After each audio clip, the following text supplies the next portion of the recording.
ఝాన్సీ పరిస్థితి రోజు రోజుకి గందరగోళంగా మారుతుంది. ఝాన్సీ పరిస్థితి రోజు రోజుకి గందరగోళంగా మారుతుంది. బ్రిటిష్ వాళ్ళు మళ్ళీ కొత్త ఆదేశాలు తెస్తున్నారు. వాళ్ళకి మన సంస్కృతి సంప్రదాయాలు అన్నీ అర్థం కావటం లేదు. మన భూములు కూడా మన చేతిలో ఉన్నవని అంటున్నారు. చెల్లి వాళ్ళకి మన సంస్కృతి సంప్రదాయాలు అన్నీ అర్థం కావటం లేదు. మన భూములు కూడా మన చేతిలో ఉన్నవని అంటున్నారు. మనము ఈ పంటలు మన రక్తం చెమటతో పండించాము, కానీ వీళ్ళు మన శ్రమనంతా దోచుకుంటున్నారు. మన నేల మీద మన జీవితాల మీద వాళ్ళకు హక్కు ఎక్కడిది?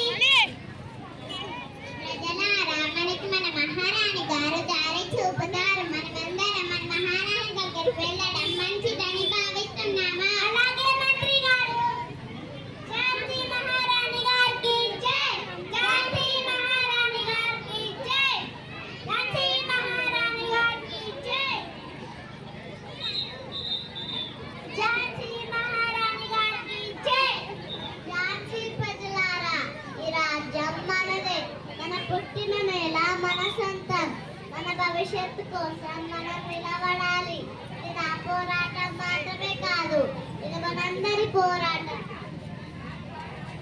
మహారాణి గారు, మన దగ్గర తుపాకులు లేవు కదా, బ్రిటిష్ వారితో పోరాడడం ఎలా? ఝాన్సీ ప్రజలారా, మీరు మిమ్మల్ని సాహసులు అనిపించుకోవడానికి ఇదే సరైన సమయం. మన దేశ రక్షణ కోసం మీరు మీ భయాన్ని వదిలేయాలి. ఇప్పుడు మీ అందరికీ ఝాన్సీ లక్ష్మీబాయి నాయకత్వం వహించడానికి సిద్ధంగా. నన్ను ఝాన్సీ రాణిగా చూడకండి. నేను కూడా మీతో సమానమైన భారతీయురాలని.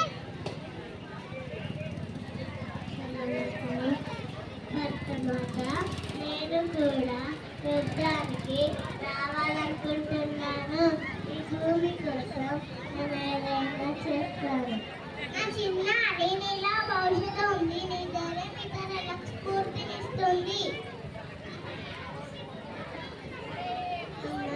ఈ భూమి మనది కదా, వారెందుకు లాక్కెళ్తున్నారు? ఏం కాదులే అమ్మా, మనకి మన మహారాణి గారు ఉన్నారు. ఆమె మనకు మార్గం చూపుతుంది. ఆమె మన ధైర్యం. దేనికి భయపడవద్దు.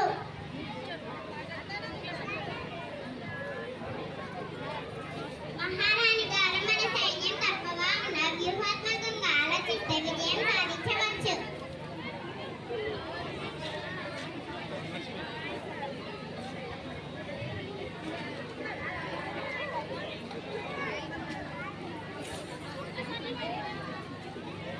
ఝాన్సీ మహారాణి గారు గుర్రంపై ఎక్కి కట్నాన్ని పట్టుకొని పోరాడేటప్పుడు మేము ఇంట్లో కూర్చొని చూడలేదు.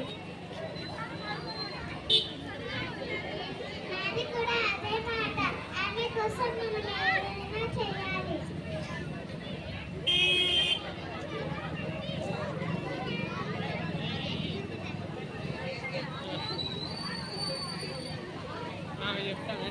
ఝాన్సీ ప్రజలారా, ఇక్కడ మగవాళ్ళు మాత్రమే కాదు, పిల్లలు, మహిళలతో సహా ప్రతి ఒక్కరూ సైనికుల్లా మారాలి. ధైర్యంగా ముందుకు సాగాలి. మన దేశం కోసం, మన స్వేచ్ఛ కోసం మనం పోరాడాలి.